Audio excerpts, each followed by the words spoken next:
મારી માં એટલે કદાચ યુનિવર્સમાં આખા બ્રહ્માંડમાં એના જેવું કદાચ કોઈ હશે કે કેમ એ કલ્પનાની વાસ્તવિકતા છે. કારણ કે માં જેવું કોઈ હશે જ નહીં. ભગવાનને તો આપણે જોયા નથી, મેં જોયા નથી, તમે કદાચ જોયા હોય તો ખબર નહીં, પણ મેં જન્મતાની સાથે જ્યારે મને સમજ આવી ત્યારે માને જોઈ. પહેલી જ વાર હું માં બોલેલો એવું મારી માં કહેતી હતી, અને પછી પપ્પાને જોયા. પણ જે માનું અદ્ભુત, જે એનું અદ્ભુત વર્ણન છે એ કદાચ હું કરી ના શકું. કેમ કે માનું વર્ણન કરવું એ તો જાણે કે આકાશના તારા ગણવા એના જેવી વાત છે, એના કરતાં પણ વિશેષ વાત છે. પણ છતાં મિત્રો, મારી માનો જે મને અનુભવ છે એની હું વાત કરું તો એ જબરજસ્ત અનુભવ છે. એ અનુભવ વર્ણવતા વર્ષો થઈ જાય. કદાચ મારી બા પણ એ વખતે ના હોય, હું પણ ના હોઉં, એટલા વર્ષો નીકળી જાય એવું મને ખબર છે. પણ છતાં થોડીક લાગણીઓ, સંવેદનાઓ આજે મા પ્રત્યેની મને થઈ આવી એટલે થોડીક એની વાત કરું. કારણ કે નાનપણમાં જ્યારે હું ગમે તેટલા વાગે ઉઠ્યો હોય તો મા મારા માટે ચા સ્પેશિયલ બનાવે. મારા ઘરે મારા પપ્પા ટીચર તો રોજ દાળ બને, કારણ કે દાળમાં પ્રોટીન હોય એવું પપ્પાનું માનવું. પણ મા મારા માટે સ્પેશિયલ શાક બનાવે, કારણ કે મને દાળ ભાવતી નહીં. વર્ષો પછી ખબર પડી કે આ મા મારા માટે સ્પેશિયલ શાક બનાવ્યું. એ વખતે એવું હતું મને કે ભાઈ આ તો બધા માટે શાક બનાવતી હશે. તો આ મા હતી, અદ્ભુત મા.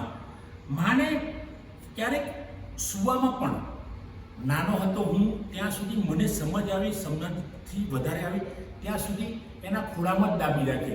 તો આ અદ્ભુત મા, એનું વર્ણન કરવું મિત્રો અશક્ય છે.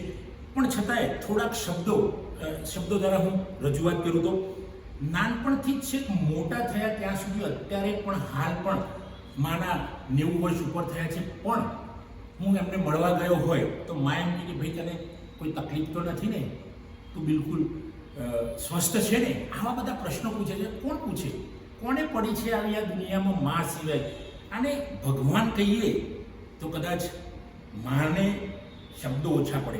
કારણ કે ભગવાનને પણ મા છે. એટલે ભગવાનની જો મા હોય, કારણ કે કહેવાય છે કે ભગવાનના ત્યાંથી મા પૃથ્વી પર આવી ગઈ તો ભગવાન પણ રડતો હતો. આ આખી એક લોકવાર્તા જેવું છે. અને ભગવાન રડતા રડતા કહેતો હતો તો મા તું પૃથ્વી પર ગઈ તો હું અનાથ થઈ ગયો. એટલે મા તો દરેકને હોય છે. આપણે પૌરાણોમાં વાંચ્યું છે, મહાભારત, રામાયણ, દરેક ગ્રંથો, દરેક ધર્મના ગ્રંથોમાં અંતે તો એવું કહેવાય છે કે ભાઈ ભગવાને પણ ક્યાંક જન્મ લીધો છે. તો માને જન્મ આપનાર જો ભગવાન હોય તો માનો કેટલો વિશાળ એનું વ્યક્તિત્વ, અને આ વ્યક્તિત્વને ખરેખર વર્ણનવું ખૂબ અઘરું છે. પણ ક્યારેક આપણને પ્રેમની સંવેદનાઓ, સ્નેહની સંવેદનાઓ, એના વહાલની યાદો આપણને આવી જાય છે ત્યારે મા વિશે કહેતા આપણે અટકી શકતા નથી. ખાસ કરીને હું અટકી શકતો નથી.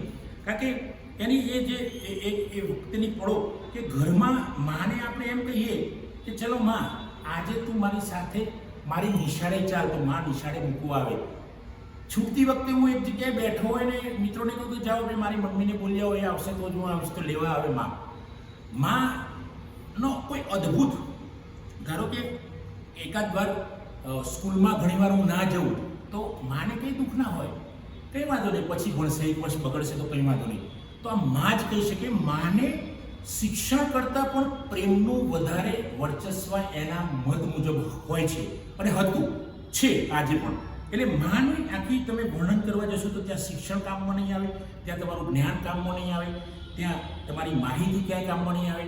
ત્યાં તમે સાયન્ટિસ્ટ હશો, લેખક હશો, મોટા સેલિબ્રિટી હશો, દુનિયાના મહાન વ્યક્તિ હશો તમે, તો પણ ત્યાં મા આગળ કોઈનું ચાલશે નહીં. કારણ કે મા જેટલું મહાન વ્યક્તિત્વ કદાચ દુનિયામાં કોઈ નથી. એટલે તો હું કહું છું કે મારી મા એટલે ઈશ્વર કરતાં પણ આખું અલગ સ્વરૂપ છે. મિત્રો, મા વિશેનો આ વિડીયો આપ જોજો, અને આપ પણ મા વિશેની વાત કરી શકો છો. આ મારા વિડીયોને શેર પણ કરી શકો છો. જો મિત્રો, આજે આટલું. જય હિન્દ, જય ભારત.